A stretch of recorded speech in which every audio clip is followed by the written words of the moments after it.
Welcome to the Nick Blevins Family Ministry Podcast. Our goal is to help you maximize your church's potential. You'll hear from top leaders in children's, student, and family ministry about the principles and practices they use. Now here's your host, Nick Blevins. Hello and welcome to episode 55 of the podcast. I'm Nick, I'm your host, and in today's episode, I talk with Tomy Cummins. Tomy and I talk about how his church does trips for student ministry.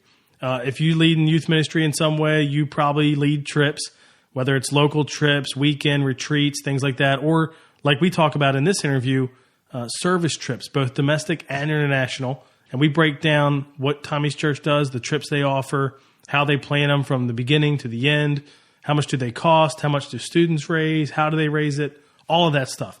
It's really in-depth. They have a great system for their trips there, and so we kind of break that down.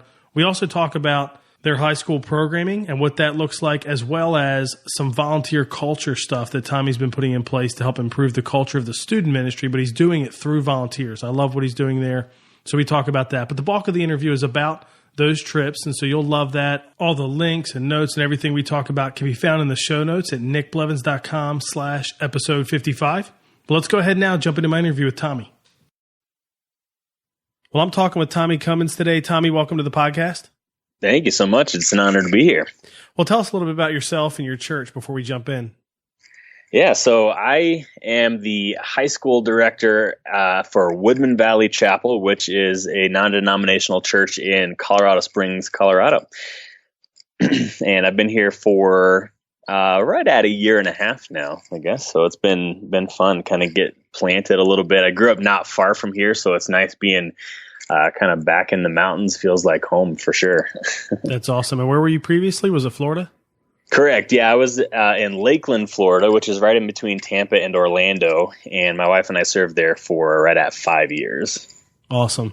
So we're going to talk about some programming at your church for student ministry, and specifically trips and even some volunteer culture stuff and all that. But before we do that, I think it's great to get like an overview of what high school ministry looks like at your church. So kind of what's a normal year? What's the programming look like in a typical year there? Yeah. So as far as our normal weekly programming, during the school year, we meet on Sunday nights, and we have a staggered time with our middle school programming. So there's a little bit of overlap there. So for us in high school, from 6 to 6:15, we have kind of a structured game/announcement time, typically doing upfront type games. At 6:15 to 6:45, our middle school joins us, and we do our worship set, our music together during that time. And then we transition at 6:45 to 7:15 into a teaching time. And then we have half an hour of small group times after that, with kind of 15 minutes of flex time on the very end, so that if small groups need to run late, they can. Otherwise, it's just kind of open gym hangout time there at the end of it. The coolest thing I think that has happened from us being able to go to this staggered time where middle school starts about an hour earlier than we do is that we have several of our upperclassmen that are serving as middle school small group leaders, which has been a really big win for us for sure. So that's what we do during the school year on Sunday nights. During the summer, we shift to Wednesday nights, and it's a lot more event-based. And so we do a couple of worship nights throughout the summer, but typically it's kind of a 10 to 15-minute devotion, and then we spend the rest of our time playing some kind of fun game together, some sort of event. Like around the 4th of July every year, we play a game called America Ball, which is essentially kickball with kiddie pools filled with red, white, and blue paint as the bases. Always a crowd favorite. So we try to break it down a little bit, just really focus on giving our adult leaders opportunities to really develop relationships, kind of have some fun, build some shared experiences, that kind of thing. And you meet every week during the summer, right? Correct. Yes. Okay. Yeah, we have something going on every single week, even for weeks that and we're going to talk about this a little later, we have several mission trips that we go on. But even during that time, we have at least a small group of students that's still meeting on Wednesday nights. Yeah, so if they're not on the trip, they can do that. That makes sense. Correct. So that's like weekly programming during the school year and in the summer. What about trips and retreats and things like that? Yeah, so every year, our biggest event throughout the year is actually a winter camp that we do in January. It's a weekend camp. We have a ton of fun. It's a camp that we put on ourselves. We rent out a Young Life campground here in Colorado, and then we bring in our own worship, our own programming, everything like that. So that's a ton of fun. We get the biggest turnout of the year for that one for sure.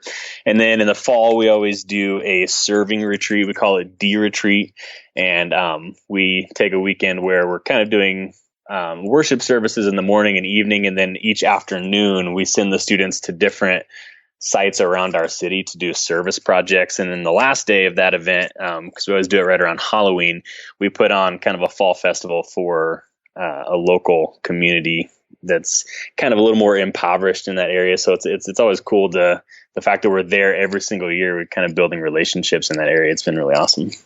That's cool. And the students help put it on, like they're serving in it, not just having fun at it. Oh, absolutely. Yeah. It's for elementary aged kids. And so our high school students are running the show from start to finish for that one, which is really cool to see them kind of take the reins. They come up with a lot of the ideas for kind of the booths that we do or some of the different activities, those kinds of things. So it's awesome to see them take charge and really run with it. Yeah. You guys do summer trips, I think, really well. You have a good system for that. So we'd love to dive in there, but just give us an overview first of like what summer trips you offer each year. Yeah. So we always typically do 3 overseas mission trips for our high school students. For the past couple of years and for the foreseeable future, we have been doing trips, one of them to Estonia, where we partner with Josiah Venture in doing English camps. And so the students there are coming to be able to learn English, be able to be in an environment where they can brush up on their English skills, which always kind of blows me away because I'm like, if we did like a Spanish camp in America, I don't know that it would go over that well. Yeah, but sure. They always get great turnout. So that's been really awesome. And then we send a group to Peru where they are partnering with Compassion International. And then we have a group that goes to Kenya where they partner with Cure International and working with students who with kids that typically are, they have cleft palates or knock knees or club foot or things like that. They're coming in, they get surgeries for these things. They get the care through Cure, and then our students go in and just kind of build relationships and love on those students during that time. How many, and we could talk about each trip or something like that. You also, don't you do another trip other than these 3 or am I? Yeah, actually. About that? No, you're right. We do. We have a trip every year that goes to Salt Lake City as well. So that's in country. That one is specifically for middle school students. However, we do have a large handful of high school students that go on that trip as leaders. And so if we have students that really want to do some sort of missions work, but they can't afford to do one of the overseas trips, then they get the opportunity to go with the middle schoolers and kind of help lead that trip. So what does, just briefly, what does that trip look like? Because like you said, you have some high schoolers that do that, middle school does that, and it's far cheaper, obviously. But what does it look like for a student that does that trip? So actually, our middle school director is the one that leads that. He does an awesome job. They do a little bit of everything once they hit the ground there. They're doing some relationship building type stuff. They're also mainly doing service projects for different churches and things in that area. Obviously in Salt Lake City, kind of being in the heart of Mormondom, if you will, it's cool for them to kind of be in an area where suddenly their Christian culture is not the predominant culture that's there. And so it kind of gets their eyes opened a little bit. But yeah, it's primarily service projects that they're doing around the town in Salt Lake City. And so our high school students, they get to go on that. Obviously, they're also helping to serve. They're helping to build relationships. But and several of the high school students that go are also leading a middle school small group. So they're also getting to build relationships and kind of lead some of those younger students within our own ministry as well, which is cool. How long is that trip? Is it a week? Is it less than It's a week long, yeah. Okay, week-long trip.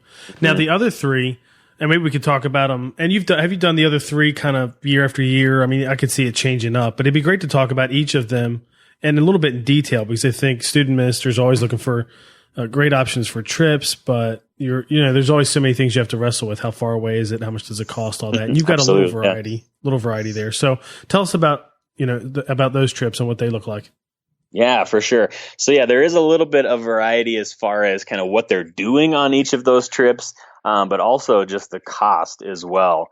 I wish that I could take credit for the culture that we have for our mission trips, but obviously this is something that's been going on for a long time. I've only been here a year and a half, but we have more students every summer that go on these mission trips than we do to a summer camp, which again kind of blows me away a little bit from all the other experiences that I've had in youth ministry.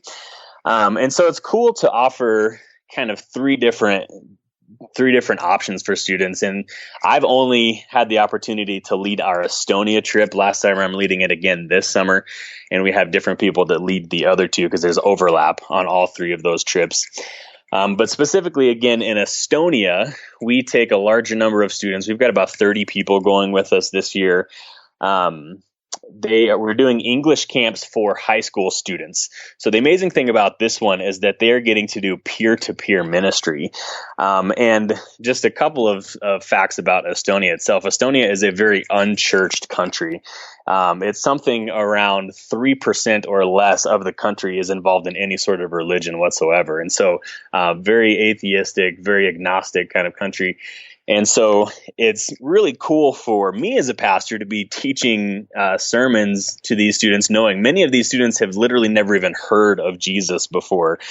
But it's also really awesome for our students to be able to go and same thing, like they know that they're getting to have conversations. They're getting to build relationships with students their own age who have no preconceived notions about Christians whatsoever. Many of them, again, never even hearing the gospel before, and them getting the opportunity to share that for the first time.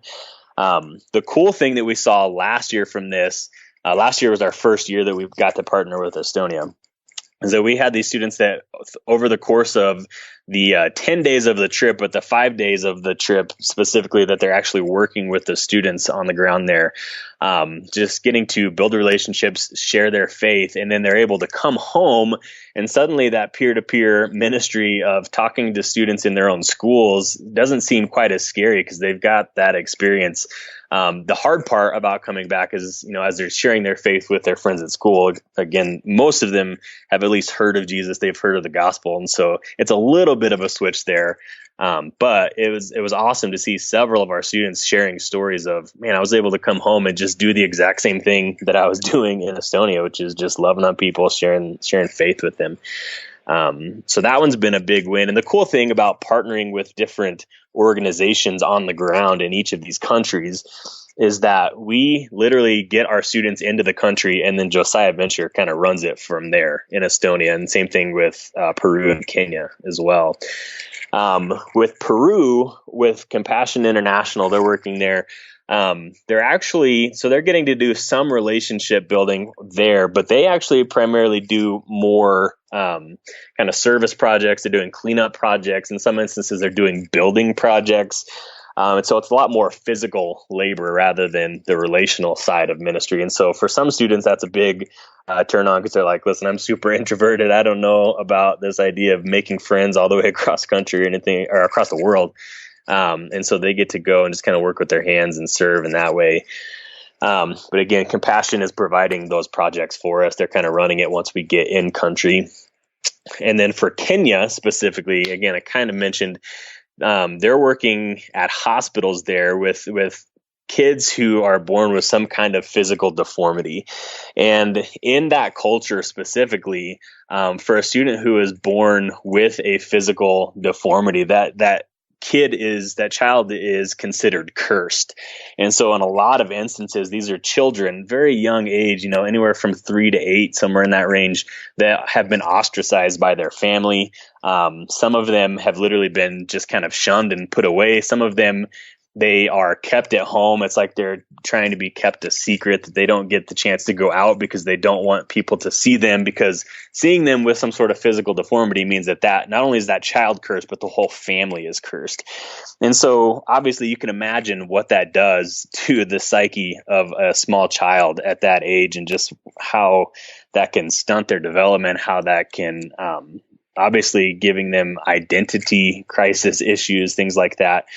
And so the fact that Cure comes in and with doctors, they are offering surgeries for these kids to be able to, be accepted by their families, to be loved by their families, to be accepted by society for the first time.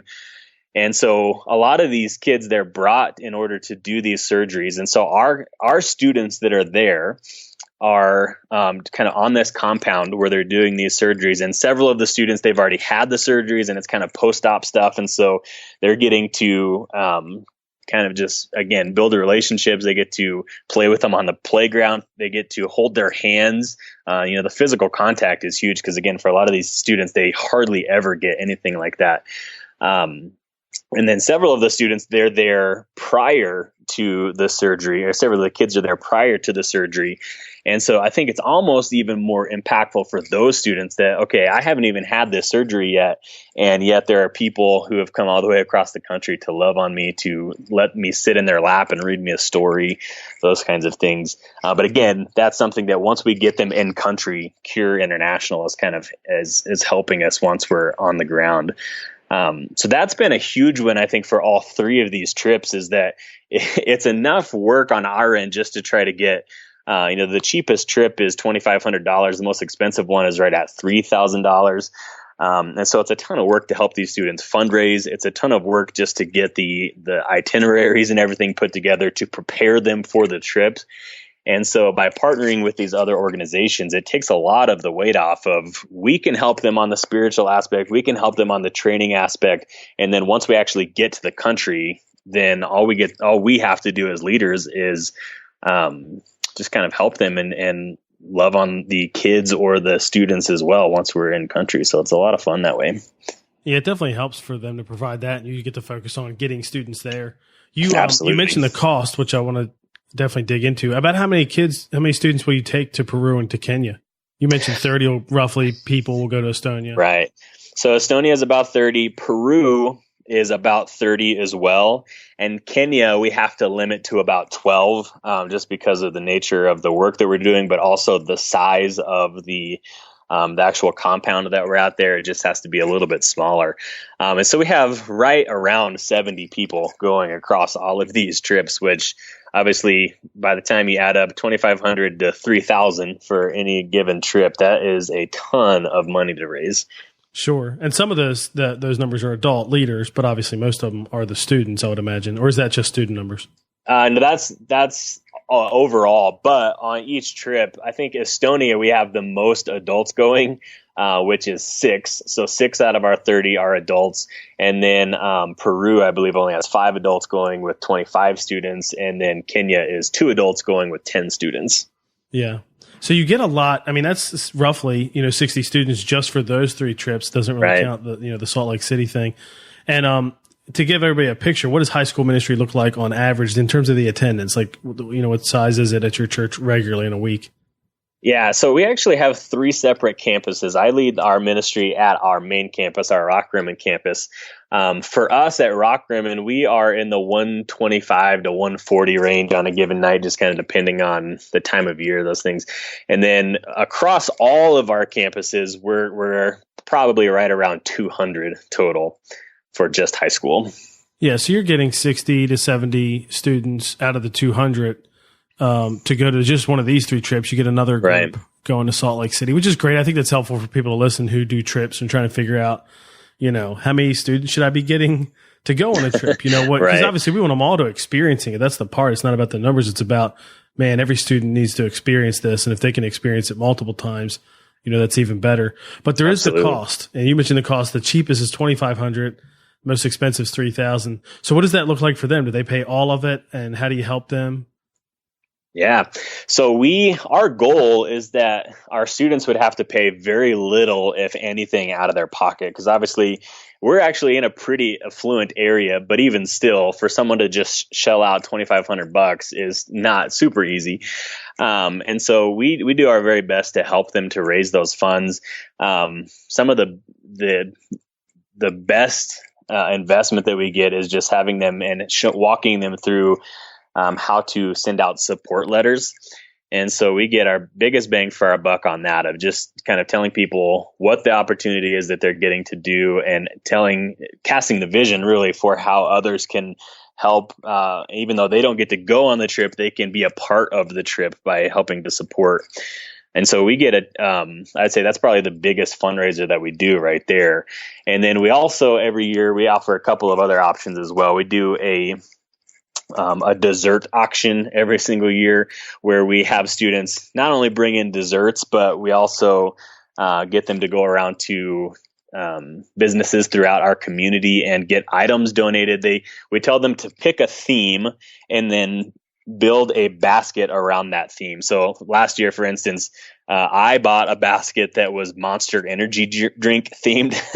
And nice. So it had a Monster hoodie, it had a Monster skateboard deck, and obviously several Monsters, the drinks themselves inside there, and a backpack and all kinds of cool stuff. And so they're able to go around and say, listen, this is my theme. Or someone else did a date night theme. And so I was like, I'm going to offer myself 15 hours of babysitting or whatever it might be. And then you're also going to get several gift cards to be able to go to dinner and movies and all of these different things. And so they piece those baskets together, and then people have the opportunity to bid on them. We end up raising several $1,000s. This year we were right around $7,000, I think, that we raised at this event, which so that one, it's kind of like the hustle that you're able to put into it and putting your basket together is typically the more you put into that, the more you're going to raise for the trip. I think one item went for like $2,700 itself, just because they were able to get someone to donate like a weekend vacation package and a condo that they're able to stay at a ski town here in Colorado. So nice. Obviously that's awesome. that's pretty huge. And then on top of that, we also do some of the typical fundraisers. Like we have King Soopers is our grocery store in this area. And so we sell King Soopers gift cards, and they get a certain amount of money for every card that they sell. We do what are called butter braids, which is essentially just really awesome, yummy, tasty bread that they get to sell. And same thing, they get money for each of those. And then we also have a great network of what we call here our legacy ministry, which is our senior adults. And we just kind of put the word out of, hey, if you need someone to come and mow your lawn or pick up sticks in your yard or whatever the case might be, we constantly are getting people say, hey, I need this. I'll offer $50 or however much it is for someone to come do it. We put the word out to everyone that are going on our trips, and kind of first come, first serve. So between all of those things, I would say the average person pays very little out of pocket. I couldn't give you an exact number, but I would estimate it's $500 or less out of the entire trip that they're actually paying out of pocket. And several of our students pay absolutely nothing out of pocket when they're able to hustle and even doing things on their own. And we encourage them, it doesn't have to be through us. You can be babysitting, you can start your own lawn mowing business, whatever you need to do in order to try to raise the funds for this. And the church doesn't fund any of it. So they're paying whatever they don't raise, they're paying of the $2,500 and $3,000. Correct. Yes. Yep. That is correct. I think is important for people to know. Yeah. The only costs that we as a church are paying for are actually, they pay for anyone that's on staff that goes on one of these trips. They pay the majority of that for us as staff members, but everyone else, even our adult leaders that are going, end up raising that money themselves as well. So we pay very little out of pocket for these. Yeah. Do you pay any money to the organizations on your own for costs, or is that all built into their cost? Sometimes there's just a set cost or whatever, project cost or whatever. Yeah, for sure. And we definitely have those on each of these. I think of our Estonia is $2,800. And of that, I think it's like 750 of it is going straight to Josiah Venture to fund the ministry that we're doing in country, but that's built into our cost. So it's 750 that's going to Josiah Venture. And then the rest of it is, it's going to cost us $1,500 just to get them in country, and then meals along the way and lodging and things like that. So the entire cost of the event is kind of all put together on our end, but definitely some of that goes towards the organization itself. And then two, on top of just providing funds for each of these, they typically also we ask questions of, like with Estonia last year, for instance, we're not only are we partnering with Josiah Venture, but Josiah Venture partners with local churches in Estonia as well. And so we knew some of the local churches that we'd be partnering with in country. And we just said, hey, what could we bring to you that would help you do ministry better here in Estonia? Because we know that obviously with such a small number of Christians, you've got to be in need of some sort of resources. And so last year we purchased on our own, on top of the money that we raised, we were able to purchase, I think we brought 50 dodgeballs to kind of disperse across all the churches there, just to give them things to do with their youth ministry. We brought a ton of American candy that their students go crazy for, American, like English language board games and things like that. So we were able to, and some of those things we bought as a church. Most of those things we told students, hey, ask your friends, can they donate a bag of Kit Kats or whatever the case might be so that we can do this. And so on top of raising the money, they're also getting to help bring some resources into the country as well. Yeah, that's a great idea. What does the timeline look like from, and maybe even some of the plan from, when you first communicate about it to when they take the trip? I mean, we don't have to go super detailed, but I think it'd be great to hear kind of like what that looks like in the planning and the different stages along the way leading up to the trip.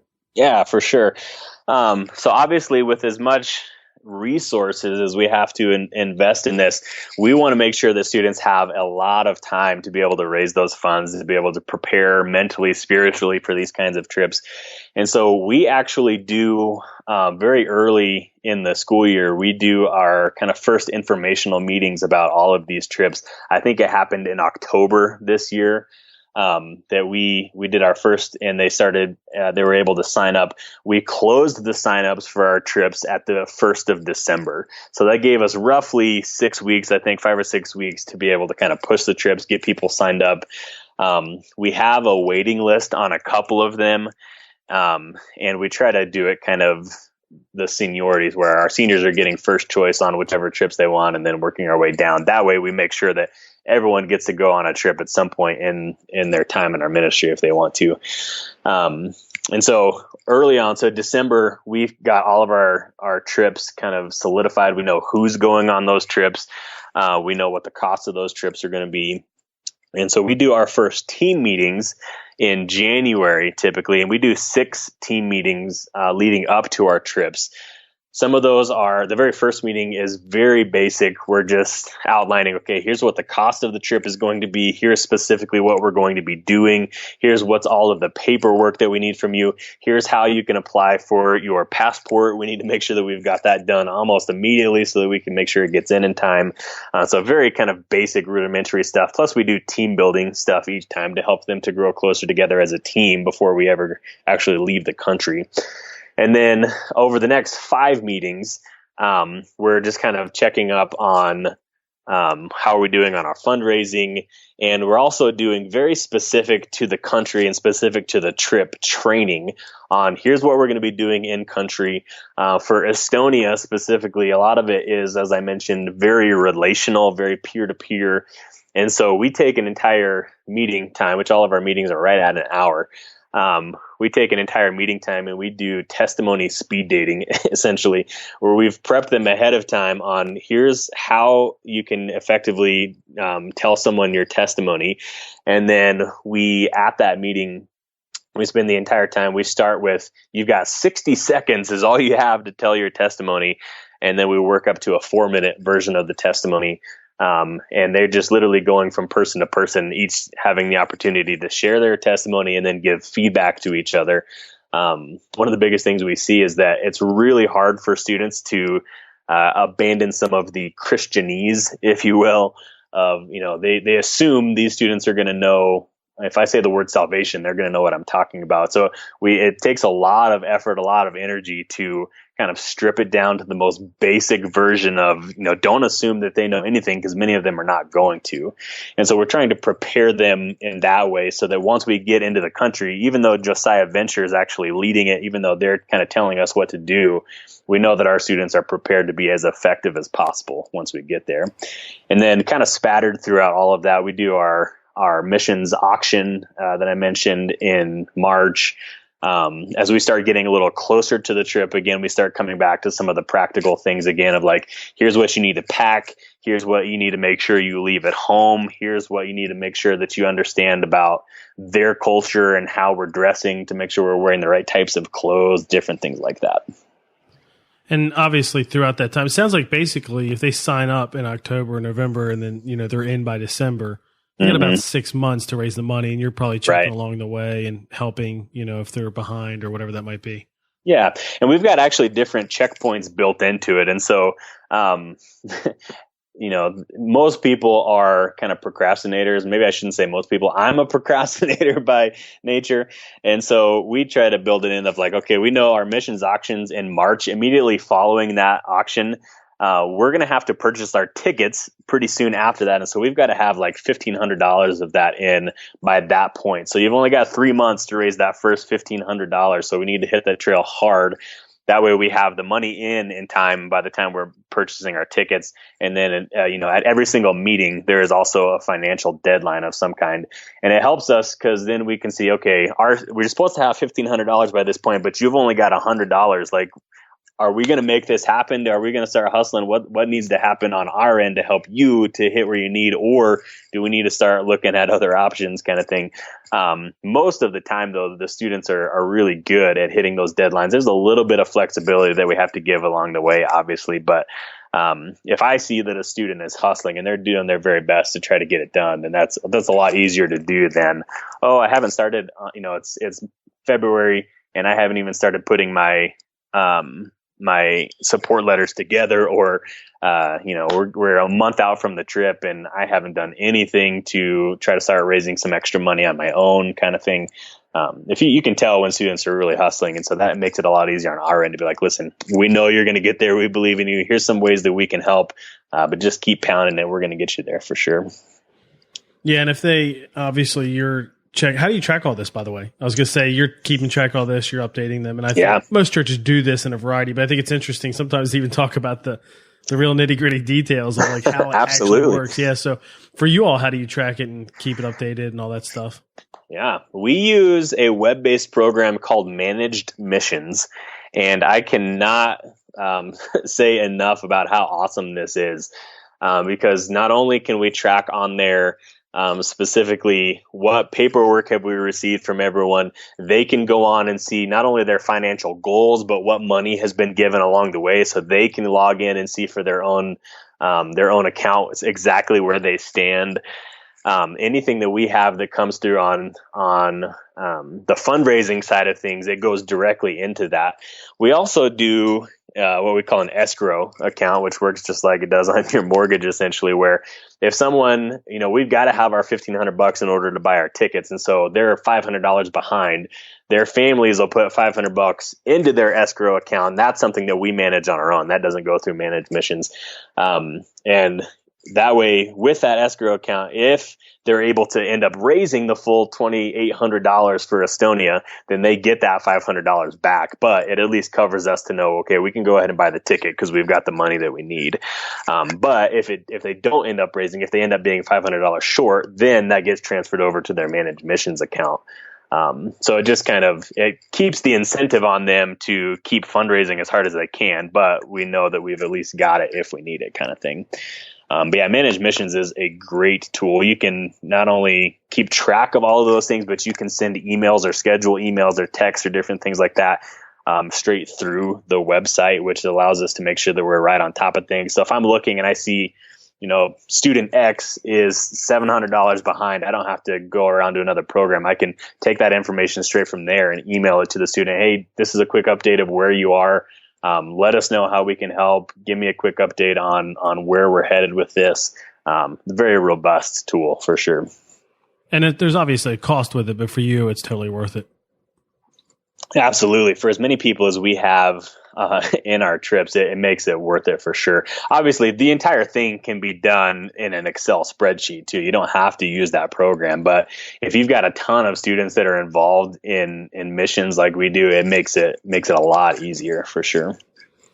That's awesome. Well, that's a great overview of how you do trips, and obviously it's working really well. Like you said, it's been in place there for a while. It sounds like the church overall has a good high value for trips. Absolutely, yeah. Translate to students, which is really cool.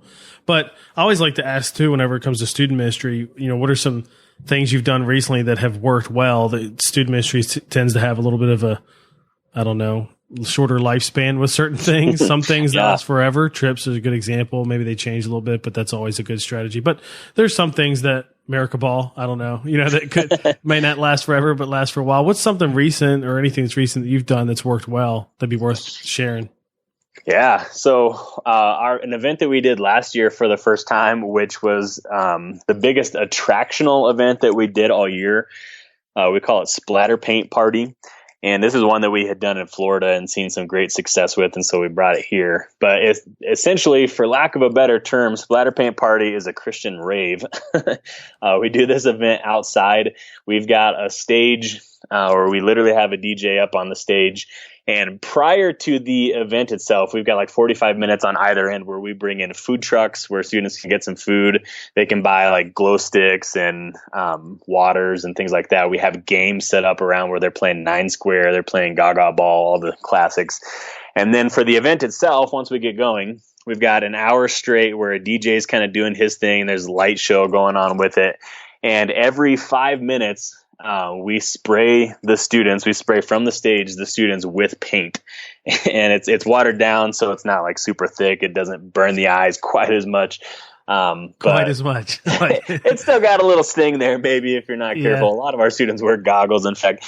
But yeah, so we're literally just spraying them with paint every 5 minutes or so. And it's fun because they start getting into the rhythm and they know when the paint is coming and they start chanting for it and they get all hyped up.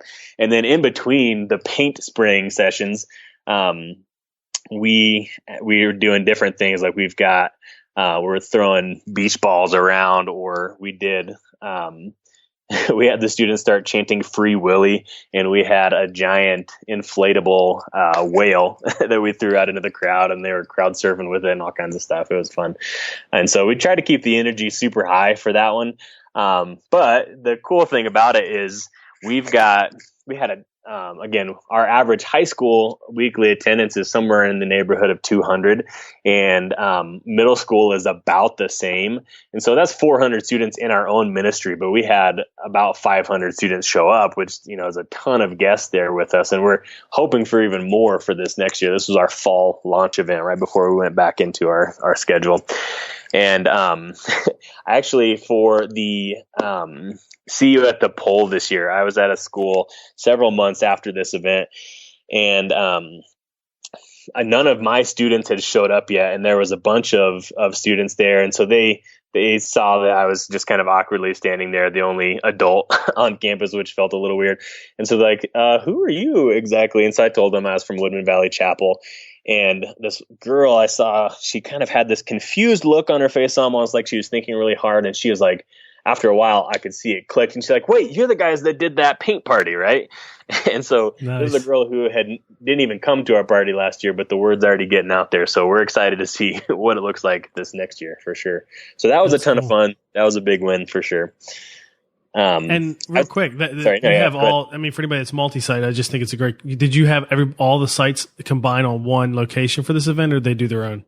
No, this was all of our resources put together. We brought them all together for this one, okay. Which that's something else that we do on a regular basis anyway. Since we are multi-site, twice a semester we do what we call united events, where we bus the kids from our other locations to typically we go back and forth between the main campus where I am and our next biggest campus.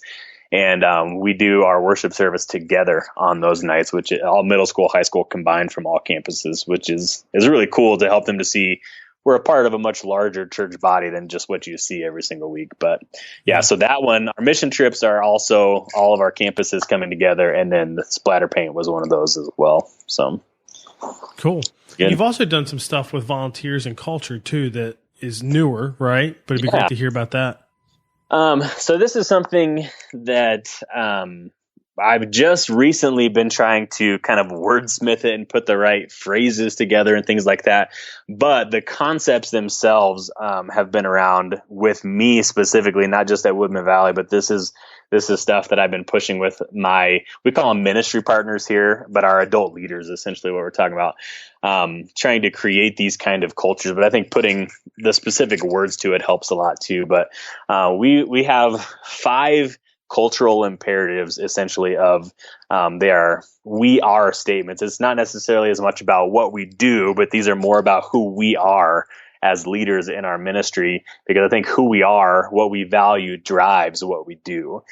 And so our 5 statements to try to build this culture of it really essentially this is if you ever have any questions about what you should be doing or what kind of leader we want you to be, this is it exactly. This is defining, again, not only just what we want to do, but who we are. And so our first one is we are warm. In each of these, we kind of have a quick, like, short life-giving statement to kind of define what we mean by when we say we are warm. So we tell our ministry partners, we tell our adults this all the time, and that we want you as our ministry partners to feel so known, so valued, so loved, and cared for so well that the thought of not serving in our student ministry is unbearable, because you know that you would be walking away from something that's really hard to find. You'd be walking away from a community that would be tough to find elsewhere. And so we tell that to our ministry partners. We're like, listen, give us opportunities to serve you well. If you need a ride to the airport at 4 a.m, give me a call. I want to be the person to do that for you. If you need someone to come over and help you, like, pull your old washer and dryer out of the basement and throw them in a truck, let me be that for you. And so by fostering that kind of warmth, we tell our ministry partners that, and then we say, we want you to turn around and do the exact same thing for our students. We want our students, on the flip side, to feel so known, so valued, so loved, and cared for so well that the thought of walking away from our ministry is unbearable. Because, again, they know that finding that kind of community is going to be a very difficult thing. And so we, along with all of these 5 things, we do a weekly ministry partner adult leader training meeting, or not necessarily training, I guess. We kind of get everyone on board, but we use that as an opportunity to cast vision before each of our services on Sunday night. And each week we try to label a win of, here's how you can know you won in student ministry tonight. And those wins are always based around these 5 things. So with we are warm, for instance, like here's a way that you can foster warmth within your small group tonight. Like do the love languages assessment and figure out what is your love language for each of your students. If you've got a student who their love language is acts of service, then figure out a way that you can serve that student really well. If you've got a student who their love language is words of encouragement, then man, use your words generously, which will take us to one of our other cultural imperatives here in a second. But find ways that you can foster that warmth within your community, just making them feel loved, making them feel valued, all those things. Yeah. So that's our first one. And really, I would say a lot of the rest of these are really just kind of showing us how can we be warm, essentially. So that one's the key one for us. Which, by the way, that phrase of warmth comes from Growing Young, which is a great book. I recommend it for people for sure. Yeah, definitely. It's funny, we just had Brad Griffin on to talk about that book. Oh, that's awesome. You know, part of that finding the idea that warm is the new cool. Yeah, absolutely. Man, that's huge for sure. So that's a concept in student ministry that I believed in for a long time, but I want to thank them for coming along and giving me great words to use to be able to define that for sure. But the next one is we are consistent. Our life-giving statement for this one is the truth of our message is amplified by the depth of our relationships. So we show up consistently and in ways that are uninspected in order to drive relationships deeper. Again, the first part of that, the truth of our message amplified by the depth of our relationship, that's stolen from Lead Small Culture, another great book. But same idea, like consistency is key in student ministry.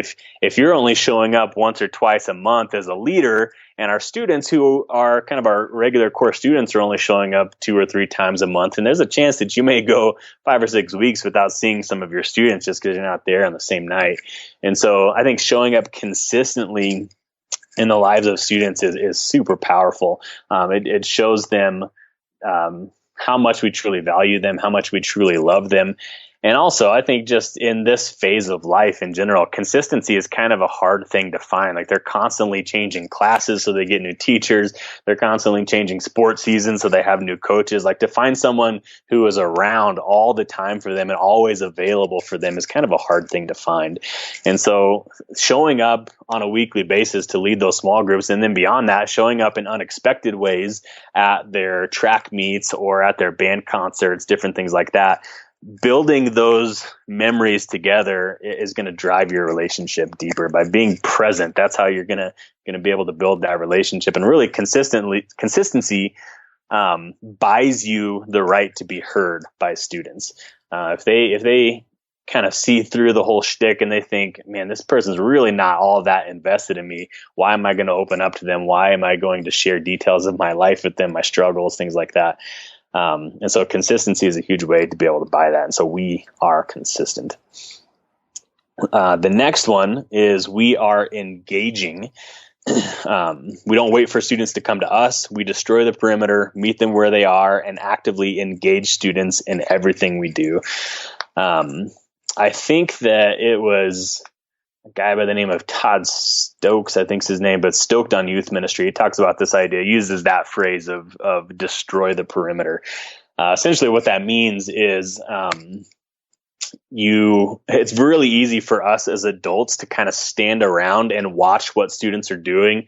We can stand around on the outside during worship, and we can even kind of justify it at times of like, I just want to make sure I can see what's going on so that if I need to talk to someone, then I can walk over and talk. I can't see them if they're behind me, kind of thing. And so we can justify it almost of like why we need to have that bird's eye view. But it's really easy for us to kind of stand around and form this perimeter around what the students are doing, when really what we want is to see our ministry partners destroying that perimeter and actively engaging with what students are doing. We tell our ministry partners all the time, if we're doing some sort of game and we're asking for volunteers, we want you to be the first ones to raise your hands to try to volunteer for the game. If we're actively starting our worship set and we want you to be the first ones to raise your hands. We want you to be the first ones to be singing out, to be dancing around, those kinds of things.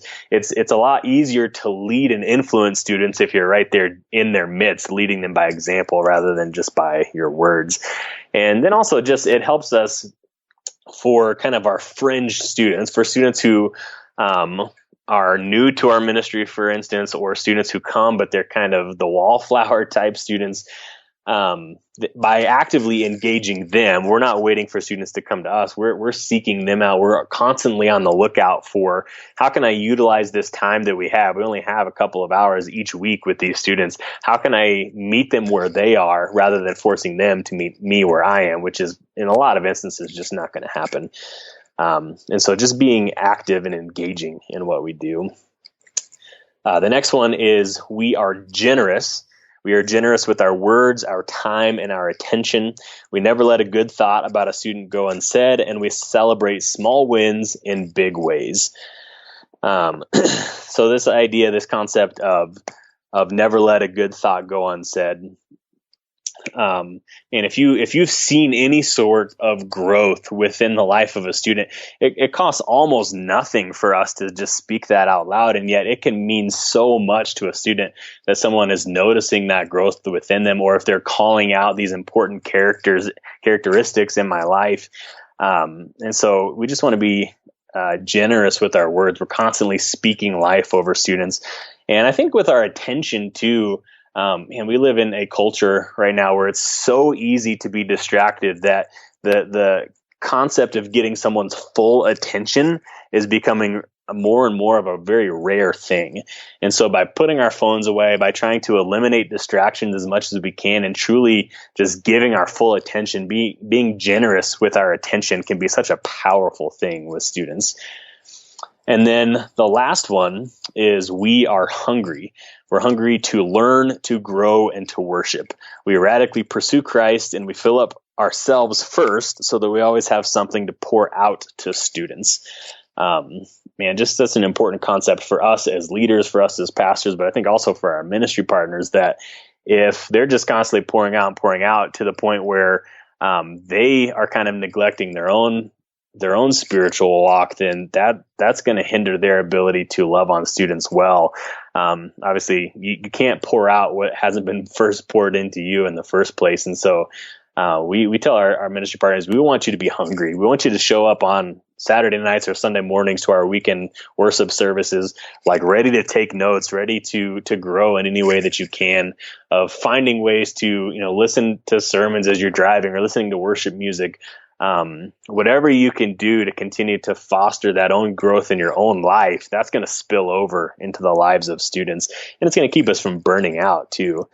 I think even for us as the leaders, as the pastors, it's encouraging for me to see like the best teachers, the best preachers, the best leaders that I have seen are really, really hungry.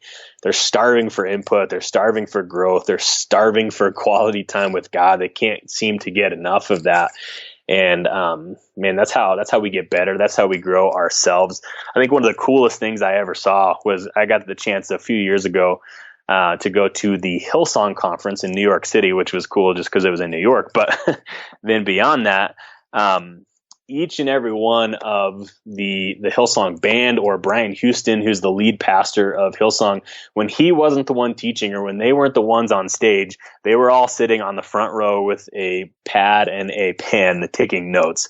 And you're thinking, okay, this is a guy who's leading one of the largest churches in the world, and yet he's sitting there thinking, I still have something to learn from this young guy that's on stage. I still have something that I can learn from whoever's presenting, whoever's speaking at this moment. And so that really hit me of, man, it doesn't matter at what point or like what level of success you feel like you've attained, to keep that sense of hunger within you of we constantly want to get better. We constantly want to fill ourselves up. And so that's what we say with our ministry partners. That's what we want to see for sure. So these 5 things have kind of for a long time been driving what we do, and it's been driving our wins like I've talked about. But I think I've kind of shot myself in the foot by not doing this sooner, of sitting down and specifically outlining these things and making sure that we are communicating these over and over and over and over again to our ministry partners to know, listen, if you're going to serve with us, this is who we are. These are non-negotiables. These are imperatives for us. We believe if we can do all of these things, if we can be a ministry with these kinds of leaders, man, we believe God can do some awesome things through us. The what can change. We may not play America ball all the time, but these things are not going to change. If we can do these, the what of ministry can change. The how of ministry even sometimes can change, but this is going to drive and define who we are. And we believe this is going to lead us in a really awesome direction. That's really good. So you said you're sharing it like in huddles, I'll call it, like trainings before, and then you're tying the wins around it. Is there like a system to it, or do you just kind of pick one? Is it like we do that one? Like, there's 5 of them. You do one week, one the next, then start over again? Or is it more whatever seems to fit best that night? It's kind of a both and. I want to make sure that I've talked about all of these things within a short cycle. Like there's 5 of them. I don't want to go any more than 7 or 8 weeks without hitting on all of them. But there's also seasons where it's like, okay, hey, we're starting to get back into that habit of forming a perimeter. So I'm going to specifically address this one tonight because I'm seeing it's something, that vision is leaking a little bit. And so we need to be reminded of that. And so it's kind of a both and. I want to make sure that they're hearing all of these on a very regular basis. But there's going to be times where we need to hear one over the other, or for times of year too. Like we're rounding out the end of our school year. And so we've really been pushing the past 2 weeks on this idea of being generous.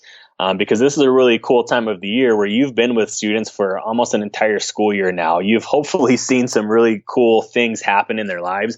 You've hopefully seen some growth within them. You've at least been able to build some better relationships with them.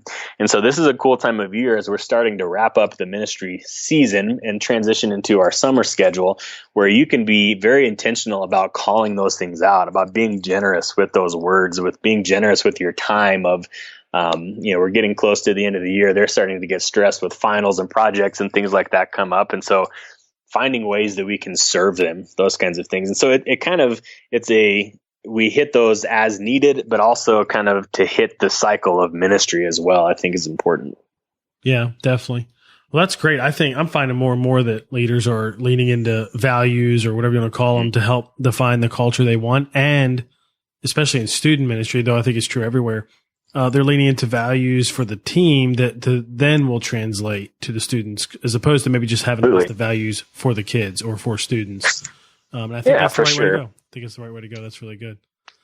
Well, that's awesome. I think go ahead. Oh, sorry. I was going to say, just to touch on that one really quick.